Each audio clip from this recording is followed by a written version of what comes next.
Pak tua meminta mereka berkumpul. Dari situ tempat pertempuran masih boleh dilihat. Macam mana dia bertempur ni Dahsyat. Layan novel lah dalam ni, nak layan apa lagi kan. Terima kasih kerana kesudian korang yang dah subscribe, yang dah like, yang tinggalkan komen. Terima kasih. Jangan lupa share sekali. Jangan lupa share sekali. Hari ni kita masih lagi nak borak tentang kesalahan-kesalahan dalam penjara. Cuma version kali ni tempat simpan. Jadi begitulah lumrahnya seorang penyeludup. Bila kau dah seluduk masuk barang, mestilah nak ada tempat simpan. Hari-hari duk memikir je nak selit kat mana ni. Kalau UKP datang, nak jawab apa, nak sembunyi kat mana. Bermainlah di dalam fikiran kau yang kat mana nak simpan. Jadi kita kupas. Layan. Master, here we complete our chapter. Years learning hard way. Now we fulfill our master to serve society with our heart. Never let it still interfere. Nobody should stuck in gang and drugs. Done, live our life with cheer. Family, precious time. Climb for good under the hood. In the woods we stand stood. We tackle the mountain like we should. Didn't reach the summit. It's okay, we good.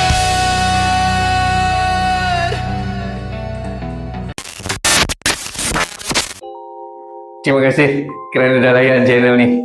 Terima kasih banyak korang. Kita pun dah naik setingkat demi setingkat dan aku berusaha untuk teruskan buat video. Yang video masih lagi ditaja oleh Putra Risan Kelang, The Car Loan Expert. Jadi korang nak beli kereta cat merah, cat hijau, cat kuning, cat biru ke, korang boleh roger dia. Link aku ada tinggalkan kat bio. Baik, macam itulah. Salah ni, bila dapat masuk barang salah, dia pun tahu barang ni salah, mestilah nak cari tempat simpan yang selamat supaya apabila terjadinya checking, apabila UKP datang, tak dapat jumpa. Cari yang kau simpan. Dan pihak penjara pun bukannya tak sekolah, dia orang pun setiap kalinya belajar. Jumpa kat mana, orang tahanan disimpan kat mana. Jadi hari ni kita kupas tentang barang salah dan tempat penyimpanan dia. Aku pergi pada abuk dulu lah. Jadi abuk ataupun tembakau, bila kau dah dapat kat tangan kau kat dalam pun, bila dah buka contohnya barrel ni, saya istilahkan sebagai barrel lah sebab dia lonjong je kapsul kan. Jadi cara nak mempersiapkan dia untuk simpan pun kena tahu. Apabila tembakau ni kau dah mampat-mampatkan yang 2 gram dah jadi sebesar ibu jari sahaja, 2 gram dah jadi sebesar ibu jari saja, mestilah kau nak simpan. Setelah kau dah ambil untuk kau pakai, kau dah kopik-kopik untuk kau kegunaan kau dah ambil, balance tu takkanlah kau nak sentil kat mulut. Mestilah nak simpan. Simpan pula sebab benda ni susah. Benda ni susah, nak seludup sampai ke penjara pun mau makan masa trip 2 minggu. 2 minggu keluar masuk, masuk keluar, keluar masuk, tanam berak, 2 minggu baru boleh sampai ke blok. Macam emas kat dalam penjara. Keperluan ya. Orang edik rokok, kau macam mana? Tak ada rokok, dah tak jalan. Jadi apabila ada, mestilah disimpan dengan baik. Jadi cara-cara untuk menyimpan dia, kalau kau tak dapat plastik bag yang oranye ni, kat sini kan ada plastik roti. Plastik roti yang warna putih Lucina tu. Plastik roti pun boleh pakai. Plastik roti, orang pun tertanya-tanya mana dapat plastik. Mana kau dapat tu, mana kau dapat ni. Jadi plastik ni hari-hari dapat lah pasal orang dapat roti. Dapat roti. So plastik ni potong boleh digunakan untuk membungkus barang-barang selundup ni supaya senang disimpan. Supaya senang kita simpan. Nak roket pun senang roket. Jadi begitulah keseharian. Bila kita buat barang salah, kita kena sedarlah barang kita buat ni salah. Jadi kalau kau tak simpan elok-elok, kau tak jaga baik-baik kau punya pinang jeruk ni, nanti bila ada pemeriksaan, bila kantoi, susah dapat, sakit pun dapat. Dan tempat-tempat yang sangat popular untuk orang simpan, tidak lain tidak bukan dalam perut sendiri. Sama ada dengan cara telan ataupun dengan cara merudah paksa masuk ikut bawah. Itu cara paling popular lah nak simpan. Baik tembakau, baik dadah, baik duit. Kalau dapat bawa masuk duit kan, Allah, duit, kau bayangkanlah kertas dengan daun, benda yang sama daripada tumbuhan. Jadi bila kertas tu kau balut dengan plastik, kau dah balut plastik ni tebal-tebal ni, kau dah balut cantik-cantik, glowing, kau dah tolak masuk kan, bila terperap kat dalam perut, dia menyedut gas-gas yang kat dalam tu. Kau pernah cium tak bau keping tu kalau baru yang dah seminggu kat dalam perut keluar? Aku tak tahulah bila bagi kat warden tu bawa pergi kedai, dia beli barang macam mana. Kalau dia dah hulur dekat cashier counter, ada tak kat sini? Kalau korang yang pernah kerja cashier yang pernah dapat ini keping bau lain macamnya, cuba komen kat sini. Buka je dah semerbak, harum. Mantap. Jadi cara untuk membungkus dia, disclaim dulu lah. Ini kalau aku buat pun, orang dah memang dah pandai dah buat kat luar. UKP pun dah tahu dah. Tak payah nak risau-risau sangat yang kau ni mengajar orang buat bang. Alamak, orang dah pandai lama lah ini apa balut barrel. Bukan kerana aku buat hari ni, aku just nak menjelaskan dengan lebih jelas lagi pada korang macam mana dia bungkus, macam mana licik sangat nak simpan. Ini tempat penyimpanan yang paling utama lah, yang paling ampuh. Walaupun kadang-kadang bila operasi lebur juga, adalah dalam perut sendiri.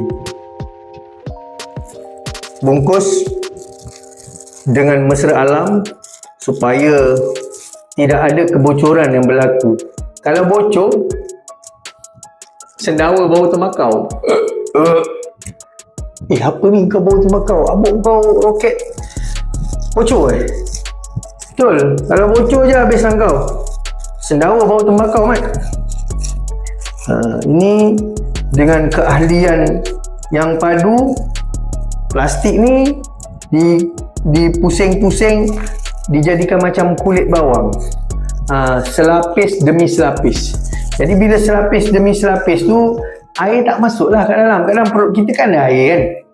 Jadi air tak masuk. Kalau benda ni dekat luar, senang boleh pakai tip hitam tu. Tip hitam yang electrical punya tip tu kan. Balut pakai tip je. Tapi kita kat dalam ni mana dapat tip? Tip benda yang sampai daripada luar, dah sampai, dah buka seal, dah tak ada tip lagi lah. Kita kena cari plastik lah untuk buat. So dipusing-pusing, pusing, jadilah dia pembalut yang sangat ampuh. Jadi alamak, putus pula. Tak apa, abang ada plastik spare. Dapat. So bila dia dah jadi macam kulit bawang ni,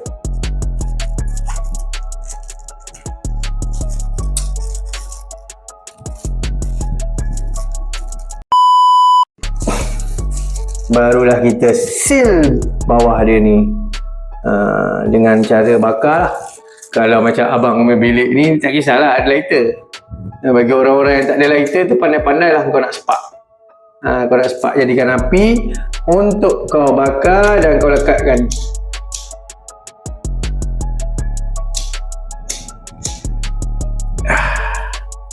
Wih.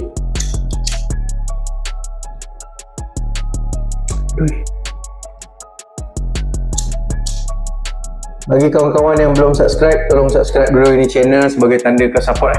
Sebagai tanda kau support, aku buat video tentang keseharian dalam penjara Reman. Walaupun kat sini tidaklah begitu menyenangkan, tapi kalau engkau sedar yang kau ni bermasalah, yang kau ni dipasung ni untuk kau sedar, jadi bila kau cari kesedaran, boleh sedar.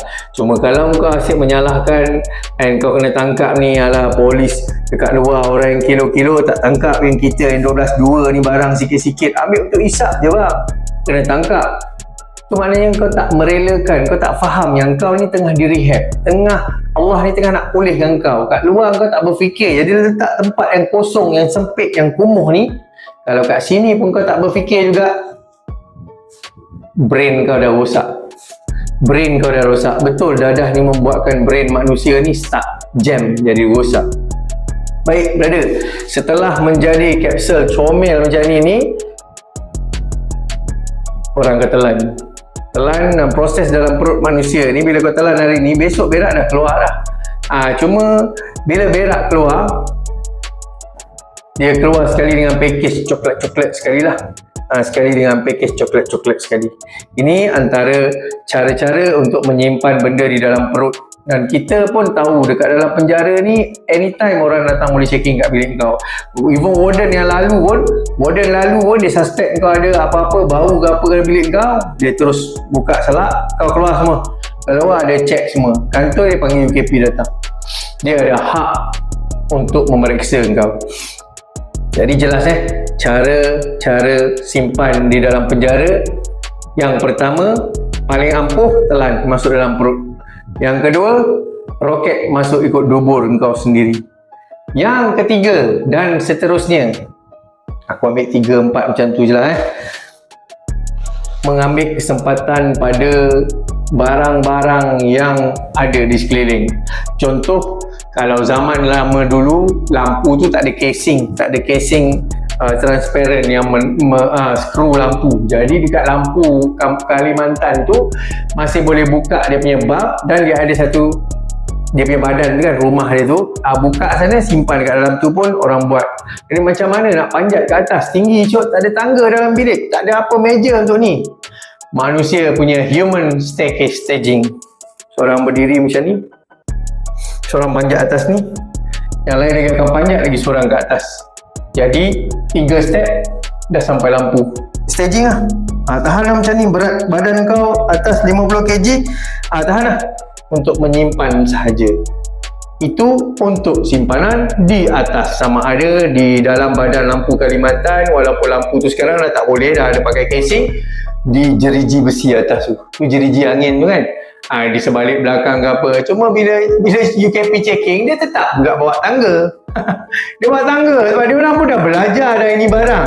Dia orang ni mungkin simpan sana, mungkin simpan sana. Dapat lah, tak dapat nasib baik engkau lah. Tapi tangga mesti bawa. Okey. Tu kalau untuk penyimpanan yang tinggi. Yang rendah-rendah, cari kesempatan tempat-tempat yang berlubang. Contoh, ada lubang sikit dekat lantai kan, ada simen-simen yang dah lusuh, akan dikorek-korek, makin besarkan lagi, korek, dan batu ataupun pasir tu simpan, sumbat kat dalam dan tampal balik. Ada pun tampal pakai ubat gigi dan tampal pakai simen luar. Tetap juga orang pakai torchlight solo. Sebab setiap kali dia dapat defect macam ni satu bilik, diorang akan buat report. Diorang akan buat report, bilik ni ada lubang kat sini-sini, panggil maintenance untuk datang tampal. Diorang check lah, sebab memang kerja dia hari-hari, tugas dia check. Okey, itu yang untuk kesempatan bagi tempat. Selain daripada kesempatan tempat, adalah ni untuk simpan benda kecil-kecil lah. Macam spark ni batu api lah, batu api. Spark ni masih hilang je. Aku pun kadang-kadang stres juga dengan mak spark ni. Untuk simpan batu api kan kecil je. Sabun memang ampuh lah bila simpan batu api. Jarang UKP nak jumpa cari. Sebab kat sabun ni, kita tekan batu api tu masuk dalam, lepas tu ambil sabun yang kat sini ni, lekat, tampal. Ni untuk benda-benda yang minor lah, kecil-kecil. Sebab tak ada batu api pun susah. Kau nak spark, nak jadikan api macam mana? Macam cotton pakaian, kita boleh ambil pada benang blanket ke, benang baju ni ke, benang baju ni ke, benang kat tuala ke, kita boleh jadikan dia sebagai kain bulu. Tapi kalau untuk batu api ni sendiri tak ada, kau nak tonyoh kat mana? Nak percik batu simen? Tak mungkin. Ni untuk simpan batu api. Next, untuk simpan cek timah pula. Cek timah. Timah macam mana dapat bang kat dalam? Macam mana boleh dapat cari timah? Timah ubat. Diorang ni pakar bab-bab rembat. Bila tengah makan ubat ke, dekat PYB punya meja sana ke, ataupun gunakan budak kawasan ke, ambil timah. Walaupun timah sekecil macam ni pun nak pegang pun panas. Terpaksa pegang dengan kertas. Terpaksa pegang dengan kertas, babe. Buat macam ni lah. Ambil kertas, pegang hujung ni dengan kertas, kepit dengan kertas. Sebab panas. Bila dah lah bakar, kalau time on, dapat seluduk on barang pun dengan tisu kan. Dengan bakar, api pun besar. Bukan macam lighter Aladdin kau kat luar. Panas. Pegang, sepit pakai kertas. Sampai kat kertas ni pun dah terbakar-terbakar. Dah panas. Tapi kekuatan untuk mengambil dadah yang diseluduk ni lain macam pergi dia. Lain macam. Cuma itulah brother-brother, ada orang beranggapan macam mana ni dalam penjara dadah boleh ada lah, tembakau boleh ada lah. Orang penyeluduk ni setiap masa pun berusaha dan berfikir macam mana nak lepaskan barang dia datang. Sanggup tunggu seminggu, 2 minggu merancang sesuatu untuk dibawa masuk. Bukannya rancang hari ni terus dapat. Kadang-kadang dah seminggu rancang dah, tak sampai-sampai lagi barang. Sampai barang baru nak kena, UKP pula sampai. Dah kelang kabut, roket cepat-cepat sampai luka ni buntut ni. Kepala sepak dengan tak ada seal apa-apa, sumbat dalam lubang buntut. Tapi mereka ni tetap berusaha, dan mereka tu adalah aku sendiri dulu dan kawan-kawanku. Mudah-mudahan dengan penjelasan yang aku bagi ni, diorang yang dengar pun terbuka lah akal dan fikiran. Sebab aku sayang kat diorang. Diorang kawan aku, aku berkawan berpuluh tahun dengan diorang. Cuma aku dah hijrah, diorang belum hijrah. Diorang kalau keluar pun paling-paling pergi pasar raya je, pasar raya hijrah. Nak tunggu diorang hijrah ni aku tak tahu bila. Tapi mungkin bila dia tengok contoh kita, brother, kau macam mana rokok pun kau dah berhenti, terbuka lah pintu besi hati dia tu, kan? Terbuka lah pintu hati besi dia. Dia jadi pintu plastik. Okay. Dan timah ni pula macam mana nak simpan? Timah ni macam mana nak simpan? Timah ni senang sikit lah nak simpan dia. Cuma memerlukan skill juga. Sama ada selit di antara 2 page buku. 2 page buku ni, 2 page buku terselit ubat gigi. Ubat gigi di sekeliling ni kan, jadi satu page ni tertutup. Bila UKP dia cepat-cepat datang buka buku, dia selak je macam ni, tak perasan sekaligus. Sebab dia dah berdouble kan. Dia dah berdouble set. Antara salah satunya dalam buku, dilekatkan dengan ubat gigi di bawah cawan ni, polen ni, bawah cawan. Di pintu besi tu kan, plate pintu kan tebal, 3 jari yang memegang besi bulat-bulat ni kat depan ni. Jadi ubat gigi terbang pula ni, kat bawah. Pun dia orang kadang-kadang datang checking, dia gosok ni gitu, serat. Alamak, yang kita tengah tunggu ni kan. Aduh, kalau jumpa ni kau jawab Man, kau jawab kalau jumpa ni. Imah kat situ siut. Sekali tangan dia imbas, sas lepas. Itulah brother. Itulah yang sempat kita bahas untuk hari ni. Macam mana menyimpan benda-benda salah di dalam penjara. Termasuk juga telefon pun sama lah.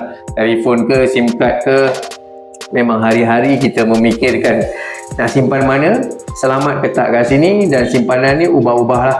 Dan Abuk tak sempat simpan lama pun. Kalau ada sebarrel macam yang aku tunjuk tadi ni, sebarrel ni boleh dapat dalam 11 balut. 11 balut. Sebarrel ni boleh dapat 11 balut je. 11 balut bukan banyak. satu pistol kan, 11 balut. Kita pun bukannya kemut simpan sorang-sorang, bagi dekat kawan ni, kawan kat bilik sana, kawan kat sana. Bagi-bagi. Paling-paling satu barrel 3 hari. Habis barrel kau, barrel orang lain pula. Macam itulah. Apa pun, semoga penjelasan yang sedikit daripada aku ni memberi manfaat. Dan jangan risau sangat pada mak-mak di luar sana. Penjara ni terkawal, penjara ni ada orang kawal dia. Jadi kau relax-relax je. Mudah-mudahan anak yang kau sayang, suami yang kau puja-puja, yang kau rindu, bila bebas Allah kembalikan seperti bentuk asal package yang kau dapat dulu. Dan cuma dadah dah bawa dia jauh. Dan mudah-mudahan korang yang terbawa oleh dadah jauh ni dengan video ni memberi kau inspirasi untuk memulakan hidup baru. Baik, selamat.